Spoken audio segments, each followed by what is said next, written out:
You know that woman in the market? The one who always has a smile. The one whose shop is always full. The one everyone calls Mama Nkechi. Yeah, that's one. Every single morning, she wakes up at 5 a.m., opens her store, greets her customers, counts her money, goes home to her family. Normal life, right? Wrong.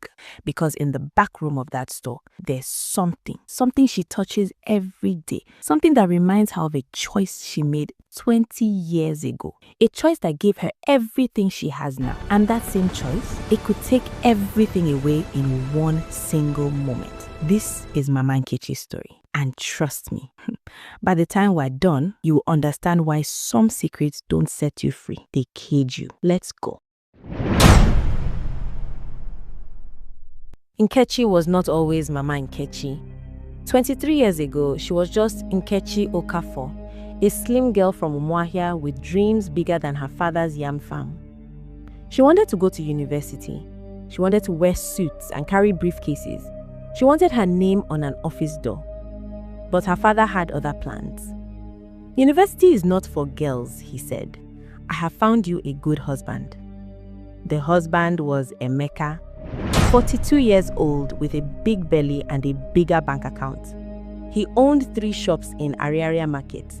He wore gold chains that caught the sun. He drove a Mercedes that announced his arrival from 3 streets away. Nkechi's father was pleased. Nkechi was terrified. The wedding was big. Her father invited half of Umuahia. Emeka invited business associates who came with envelopes thick with cash. There was jollof rice. There was small chops. There was a live band that played until the neighbors complained. Everyone said she was lucky. She felt like she was drowning. The first year of marriage was manageable. Emeka was not cruel, just indifferent. He wanted a wife who would cook his meals, press his clothes, and give him sons. Nkechi wanted to scream, but she had been raised to endure. So, she endured. Her mates, the girls she grew up with, were finishing university, starting careers, traveling. One even got a scholarship to go abroad. But Nkechi, she was measuring out rice in Emeka's shop, her dreams folded away like her wedding dress. Then came the pressure. Emeka's mother visited every month, always with the same question. When will you give my son a child? His sisters visited too. They would pat her belly and ask if there was good news. Even the church women started giving her side eye during testimony time. Nkechi felt it. That weight, that expectation. She went to doctors. They ran tests. Everything was fine. Emeka refused to go for tests himself. There is nothing wrong with me, he said. I am a man. So, it became her fault, her failure, her shame. 5 years passed. Then one day, Nkechi met someone. His name was Chidi. He was a supplier who brought goods to Emeka's shop.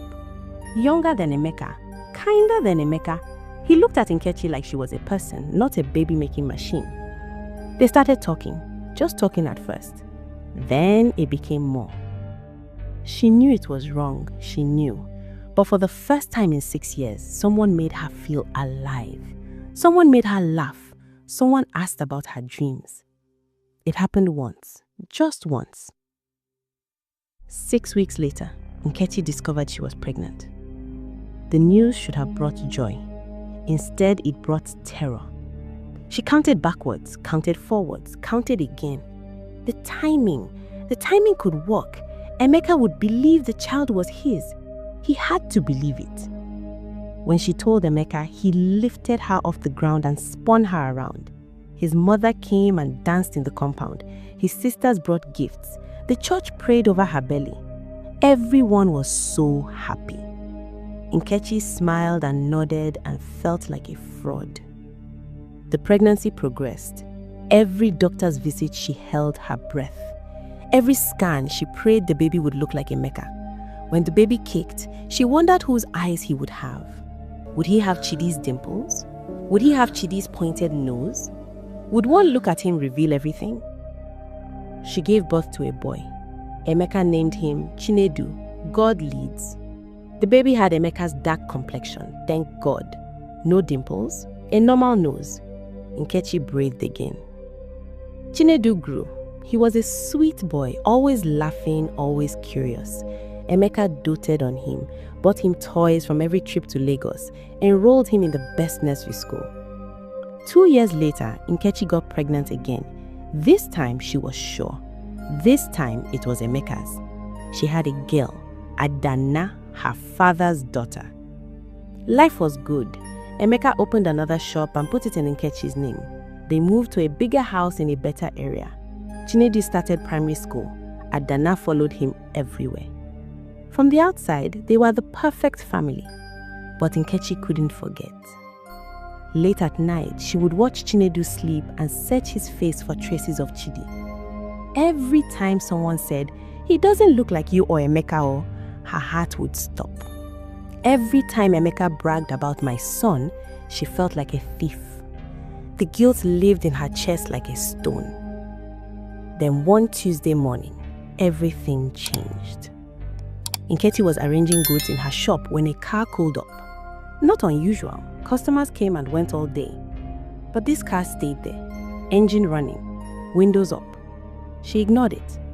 The next day, the same car, same time, same spot. The day after that, the car was there again, but this time someone stepped out.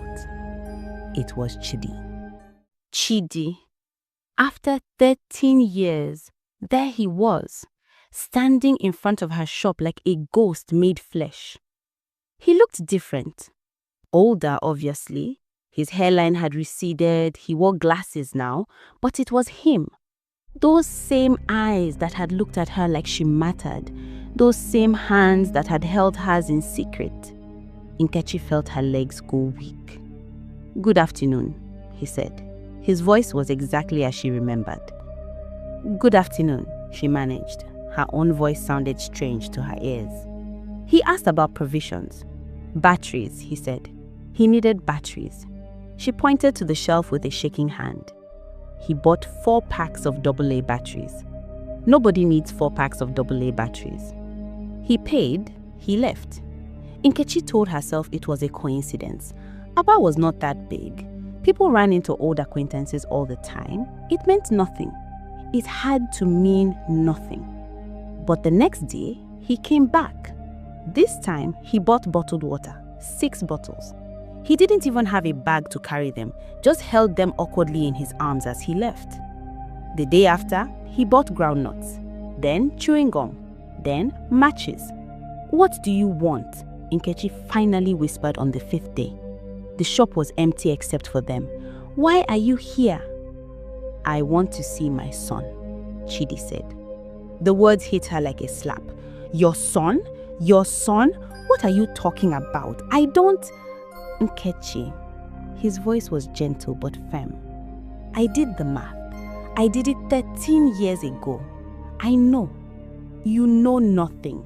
That child is Emeka's. You need to leave. You need to forget whatever foolish thing you think you know."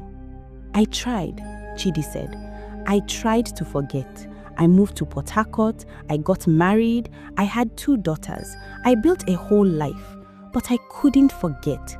I have a son I've never met, a son who doesn't know I exist. And he never will. Do you hear me? Never. That boy has a father, a good father who loves him and provides for him. You have no right." "I have every right." The shop went quiet. Outside, traders shouted their wares, car horns blared. Life continued as normal. But inside Nkechi's shop, the world had stopped. "I'm not here to cause trouble. I'm not here to destroy your marriage or confuse the boy. I just want to see him once, just once. I want to know what he looks like when he smiles. I want to hear his voice. Then I'll disappear again. Just once? You think it works like that? You think you can see him once and that will be enough? You think secrets work that way?" "I don't know how secrets work, Nkechi, but I know how regret works. I've lived with it for 13 years. I wake up with it, I sleep with it. My wife asks me why I'm so distant and I can't tell her it's because part of me is in Aba with a child I'll never know." Nkechi felt something crack inside her. She understood regret. She lived with it too. Every time Chinedu called Emeka daddy, She felt it. Every Father's Day card, every school event where Emeka beamed with pride, regret sat beside her like an unwanted guest. One time, she heard herself say, one time only, and never again. Do you understand? Never again. Chidi nodded. He looked like he wanted to cry. Thank you. They laid arrangements. Saturday, the shop. Nkechi would bring Chinedu to help her arrange new stock. Emeka always played golf on Saturdays. Adana had ballet class. It would work. It had to work. The days until Saturday crawled like wounded animals. Nkechi couldn't sleep. She couldn't eat. Emeka asked if she was feeling well. Just tired, she said. Business stress. She watched Chinedu differently now, knowing Chidi would see him soon. The boy had grown tall for his age. He was good at mathematics, terrible at sports. He loved reading, especially adventure stories.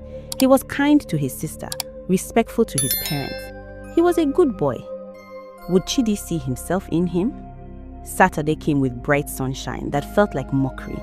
Nkechi dropped Adana at ballet class. Emeka left for golf wearing his ridiculous checkered pants. Chinedu, come help me at the shop, Nkechi said, trying to sound normal.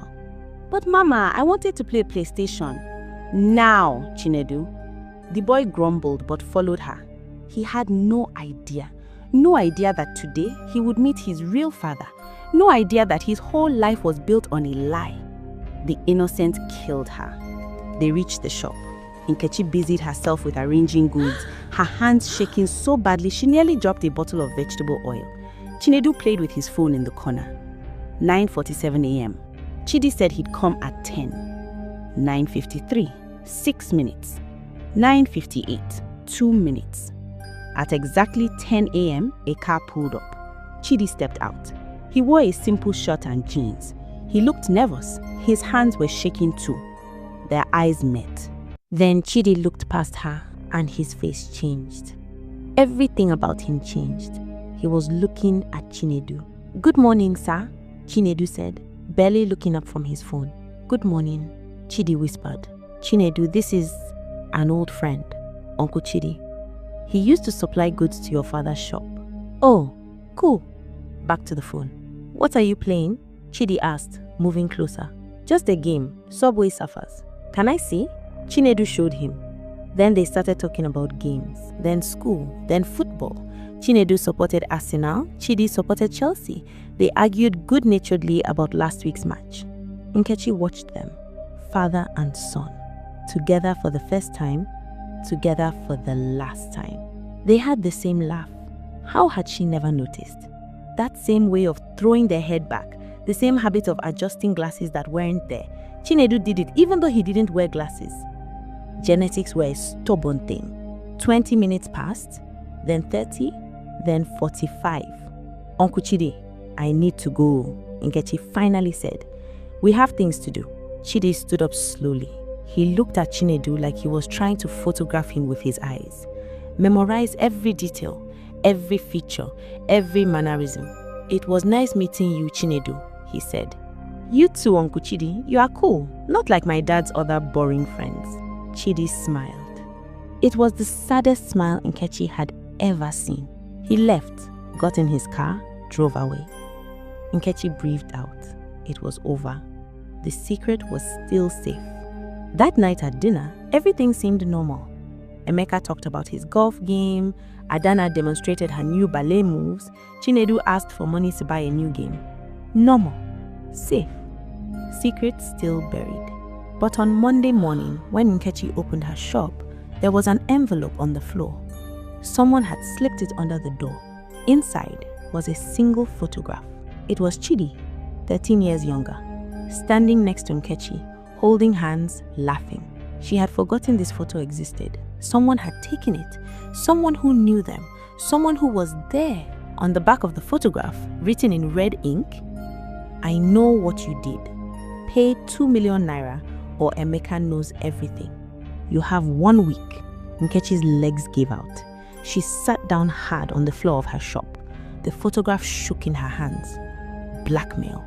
Someone was blackmailing her. But who? Who took this picture? Who had kept it for 13 years? Who knew about Chinedu? Was it one of Chidi's friends from back then? Was it someone who saw them together? Was it... Wait. What if it was Chidi himself? What if this whole thing, the coincidental meeting, the emotional story about regret, the request to see Chinedu, what if it was all a setup? What if he'd been planning this for years? Get close to her again, remind her of the secret, then strike. But no. She'd seen his face when he looked at Chinedu. That wasn't fake. That was real pain, real longing. Unless he was a very good actor. 2 million naira. She didn't have 2 million naira. The shop made money, but not that kind of money. And how could she explain withdrawing that much to Emeka? What is the nature She of couldn't this go to the photograph? police. Who is this The man? moment Why would she someone involved blackmail police, you? questions would be asked. The secret would come out anyway. She was trapped. 1 week. She had 1 week to find 2 million naira or lose everything. Her marriage, her children, her life, everything built on a lie would come crashing down. Unless she found the blackmailer first. Nkechi locked the shop early that Monday. She told her sales girl she was sick. She wasn't sick, she was thinking. Someone knew. Someone had evidence. Someone wanted money. The question was, who? She made a list in her head, everyone who knew about her and Chidi 13 years ago. Chidi himself, possible, but unlikely. He had money, he drove a good car, why would he need to blackmail her? Unless his business had failed, unless he was desperate. Who else? Back then, she and Chidi had been careful. They never met in public places, never went to hotels where people could see them. Their meetings were brief, hidden, forgettable. Except for that one day. That one Sunday. They'd gone to a small restaurant in a quiet part of town, far from Ariaria Market, far from anyone who knew them. Or so they thought. Someone had taken that photograph. Someone had been there. Someone had been watching. Nkechi dug through old boxes at home that evening. Old phones, old SIM cards, old memories. She found the phone she'd used 13 years ago. The battery was dead, but she charged it. Waiting for it to power on felt like waiting for a bomb to explode. The phone came alive.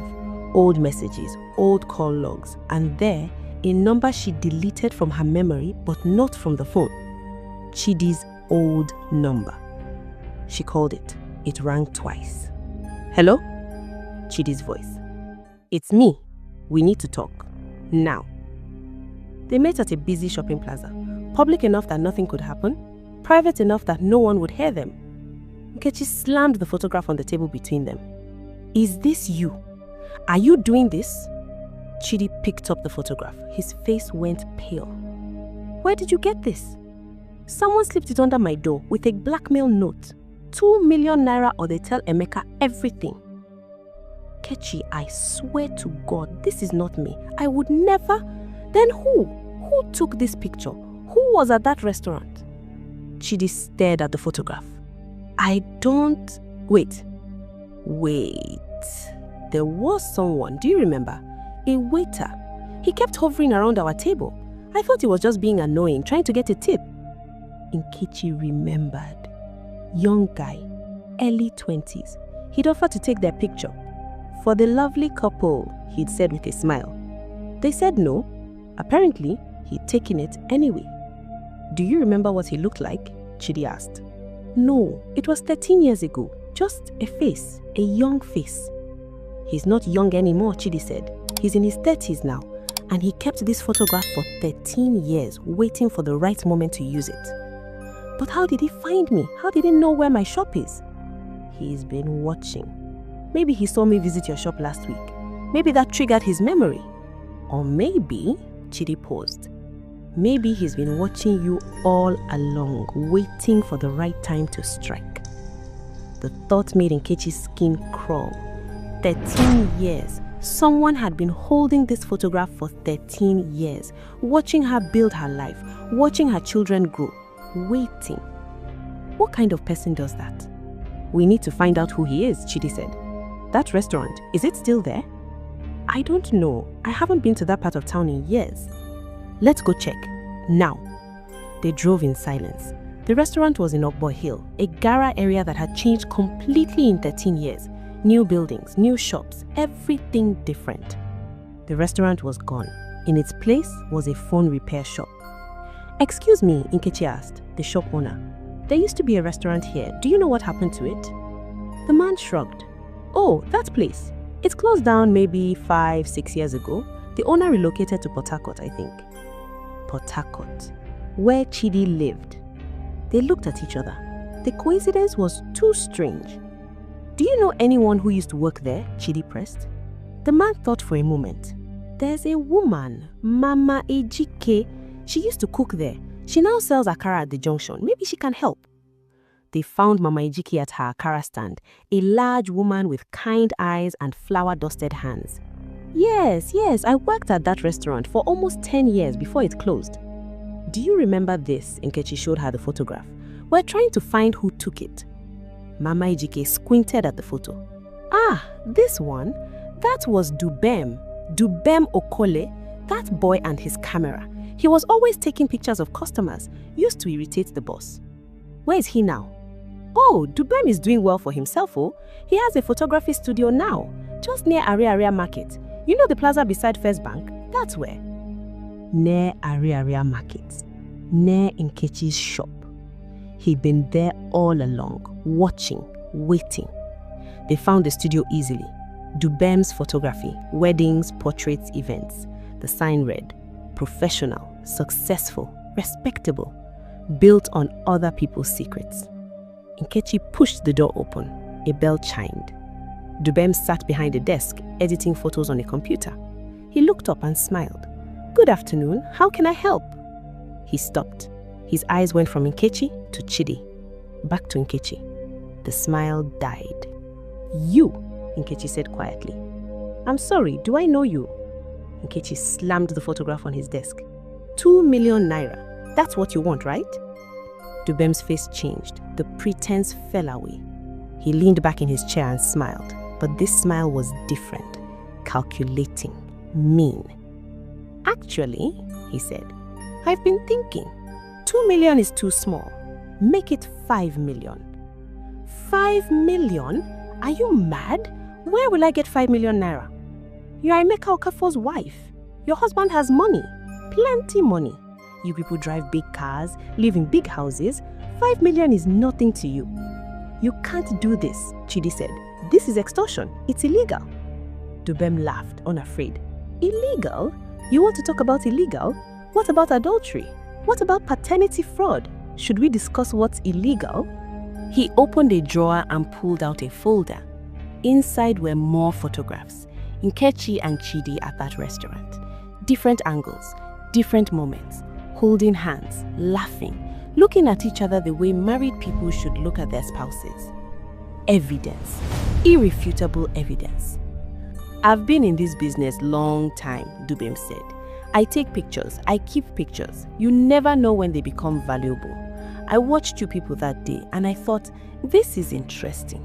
This woman with another man, not her husband. I could tell. The way she kept looking around nervously, the way they sat too close, then jumped apart when people passed. So I took pictures, many pictures. Then I waited. I'm a patient man. I found out who you were, not difficult. You are a market woman. Everyone knows everyone in Ariaria. I found out about your husband, your children, your fine house in GRA. I even attended your daughter's dedication at church. Nobody noticed me. I'm just a photographer. I watched your son grow up. Every year I would see him and think, does Emeka know? Does he know this boy is not his? And I would wait. Patience is important in business. Then last week I saw this man," he pointed at Chidi, "at your shop. After 13 years he came back and I thought, now is the time. Now the secret is active again. Now they will pay anything to keep it buried." "Please," Nkechi whispered, "please, that boy, Chinedu, he's innocent. He doesn't deserve this. He's just a child." "He's 13 years old, not a child anymore. Old enough to understand that his father is not his father. Old enough for his life to scatter completely. 5 million naira. You have 3 days, not 1 week again. 3 days. If I don't get it, I'm going to visit your husband personally. I'll bring these photographs. I'll bring a nice photo album I've prepared. Very professional, very detailed. They left the studio in shock. 5 million naira in 3 days? Impossible. I can contribute something, Chidi said. Maybe I can raise 1 million, 2 at most, but 5? Even if we get the money, Nkechi said, her voice hollow. What stops him from asking for more? People like that, they never stop. Today it's 5 million, tomorrow it's 10, next year it's 20. She was right. Blackmailers never stopped. The secret would bleed them dry for the rest of their lives. There's only one way to stop him, Nkechi said slowly. Chidi looked at her. What are you saying? I'm saying maybe the secret doesn't need to stay secret anymore. You mean tell Emeka yourself? If I tell him myself, at least I control how he hears it. At least I can explain. At least I can ask for forgiveness. Chidi was quiet. They both knew what this meant. The marriage would end. Emeka would never forgive this. Nkechi would lose everything. And Chinedu would lose his father, the only father he'd ever known. 3 days. Nkechi had 3 days to decide. Pay 5 million naira she didn't have or destroy her own life before Dubem could do it for her. That night, Nkechi couldn't sleep. She stood in Chinedu's doorway watching him sleep. He looked peaceful, innocent, unaware that his whole world might collapse tomorrow. Mama, Adana's small voice came from her room. Are you okay? Yes, baby, go back to sleep. You've been crying. I can hear you at night. Nkechi went to her daughter's bed and held her. 9 years old, too young to understand, too young for any of this. Sometimes, Nkechi whispered, adults make mistakes, big mistakes, and those mistakes have consequences. What mistake did you make, Mama? I fell in love with the wrong person at the wrong time, and I created a beautiful boy, but the beautiful boy deserves the truth, and the truth will hurt him. Adana didn't understand. How could she? The next morning, Nkechi sent Chinedu to school. She sent Adana to school. She told Emeka she needed to talk to him that evening. About what? Emeka asked, distracted, checking his phone. About us, about our family. It's important. Something in her voice made him look up, really look at her. Nkechi, what's wrong? She opened her mouth to tell him everything. The words were right there. 13 years of lies ready to come tumbling out. But then her phone rang. Unknown number. She answered. Good morning, Mrs. Okafor. Just calling to remind you. 2 days left. Tick-tock. He hung up. Who was that? Emeka asked. Wrong number. But it wasn't a wrong number. It was a reminder. A reminder that some secrets once out can never be put back. And some secrets cost everything, whether you keep them or tell them. That afternoon, Nkechi went back to Dubem's studio, alone. She had no money. She had no plan. She just had truth. I'm not paying you, she told him. Then you've chosen. Tomorrow I visit your husband. Do it. Go ahead. Tell him everything. Show him the photographs. Destroy my marriage. Destroy my life. Dubem frowned. He wasn't the reaction he expected. But know this, Nkechi continued. But know this. The moment you do that, I'm going to the police. I'm going to report you for blackmail. Yes, my secret will be out. Yes, my marriage will end. But you'll go to prison. Your business will close. Your own life will scatter. We'll destroy each other. Is that what you want? Dubem stared at her. For the first time, he looked uncertain. You're bluffing, he finally said. Try me. I have nothing left to lose. You took everything the moment you sent that photograph. So go ahead, let's both burn. The silence stretched between them. Dubem's hands were shaking now. He wasn't in control anymore. Get out, he finally said. Just get out. So no more blackmail? Get out. Nkechi left. She'd won. But winning felt like losing. That evening, she sat down with Emeka. There's something I need to tell you, she began. And for the first time in 13 years, Nkechi told the truth. Not because she was blackmailed into it, but because she chose to. The truth didn't set her free. Truth rarely does. Emeka didn't forgive her immediately. Maybe he never would. Chinedu was confused, angry, hurt. He stopped calling Emeka daddy for a while. Adana cried because her family was breaking. But at least the lie was over. At least the secret had no power anymore. Mama Nkechi still runs her shop in Ariaria Market. She still smiles at customers. She still haggles over prices. But now, when people ask about her family, she tells them something true. My family is complicated, but we're learning to live with the truth, even when the truth costs everything. Because in the end, secrets don't protect us. They imprison us. And freedom, real freedom, only comes when we're brave enough to face what we've been hiding.